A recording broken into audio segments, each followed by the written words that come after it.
कल कांग्रेस पार्टी का एक रैली हुआ और उस रैली में क्या क्या बात हुआ देश वालों ने सुना है। लोकतंत्र में हम सब एक दूसरे के साथी ही हैं, हम दुश्मन नहीं हैं।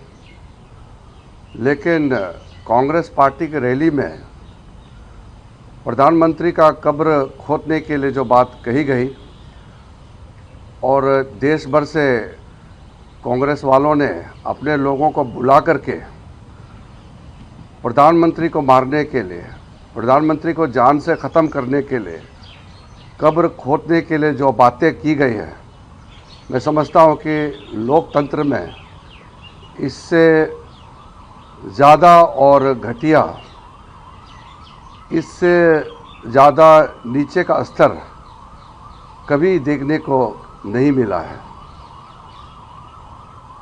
संसद सत्र चल रहा है। कांग्रेस पार्टी के अध्यक्ष और कांग्रेस पार्टी के नेता प्रतिपक्ष पार्लियामेंट में देश के लोगों से माफ़ी मांगना चाहिए। आप सबको याद होगा 2014 में हमारे एक सांसद निरंजन ज्योति जी ने एक गलत शब्द इस्तेमाल किया था विपक्ष के नेताओं के ऊपर।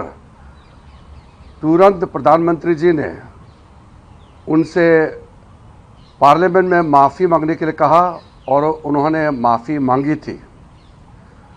लोकतंत्र में भाषा किस स्तर का हो, ये हम सब अच्छी तरह से समझना चाहिए।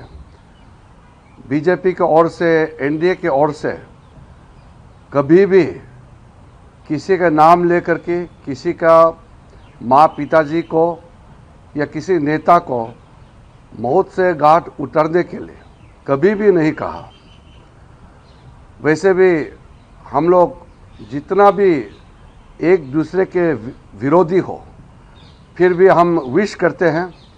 बीमार होने पर, जन्मदिन या कोई ऐसा अवसर होता है तो हम लोग एक दूसरे के प्रति सम्मान से हम विश करते हैं, हम एक दूसरे को इज्जत देते हैं। राजनीतिक लड़ाई अलग है, लोकतंत्र में राजनीति करने का अधिकार है और एक दूसरे को हम अलग अलग तरीके से क्रिटिसाइज़ करते हैं, एक दूसरे के विरोध करते हैं, लेकिन कभी भी जान से मारने के लिए कोई ना सोचता है ना बोलता है। ये किस तरीके के मानसिकता है जो विरोधी को जान से मारने के लिए खुलेआम ऐलान करते हैं। देश के प्रधानमंत्री 140 करोड़ भारत के, विश्व के सबसे बड़ा लोकतंत्र भारत देश का प्रधानमंत्री आदरणीय नरेंद्र मोदी जी को दुनिया मानते हैं, देश के लोग मानते हैं। और उसमें कुछ विपक्ष के लोग प्रधानमंत्री को अगर जान से मारने के लिए कहता है तो ये बहुत ही दुखद और अफसोस की बात है। सिर्फ खंडन करने से नहीं होगा। पार्लियामेंट में कांग्रेस अध्यक्ष और कांग्रेस के नेता प्रतिपक्ष माफ़ी मांगना चाहिए, देश से माफ़ी मांगना चाहिए पार्लियामेंट के फ्लोर में। मैं समझता हूं कि अगर इंसानियत नाम का कोई चीज़ है और कांग्रेस पार्टी में देश के लिए, समाज के लिए थोड़ा भी अगर सोचने का, सम्मान देने का अगर विचार है तो विलंब नहीं करना चाहिए। तुरंत देशवासियों से पार्लियामेंट के फ्लोर से माफ़ी मांगना चाहिए।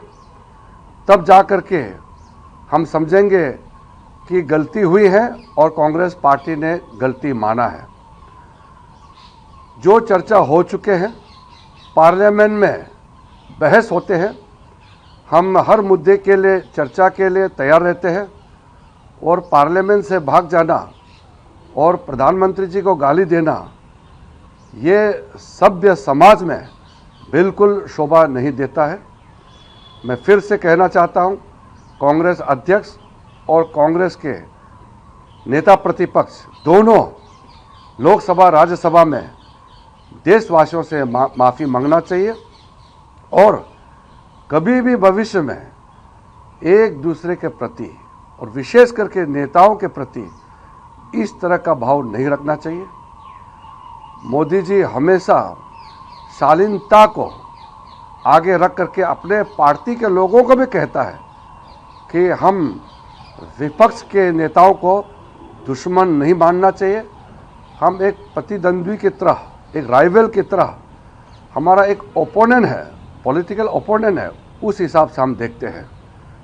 और जान से मारने की धमकी, कब्र खोदने के लिए जो ऐलान किया गया है, ये राजनीति हमारा देश के लिए बहुत नुकसानदायक है और माफ़ी मांगने से बिल्कुल देरी नहीं होना चाहिए।